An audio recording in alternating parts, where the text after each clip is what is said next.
আর লঙ্কা,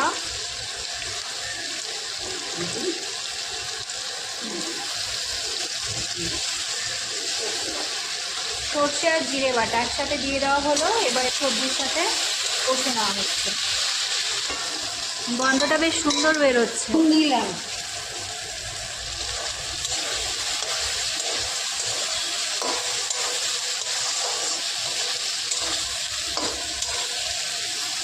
হচ্ছে ডাঁটা আর বেগুনগুলো কখন দেবে?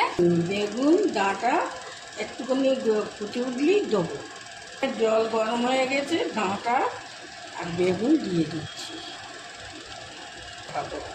পরে মাছগুলো দিয়ে দেবে। দেখি একটু নুন হয়েছে কি।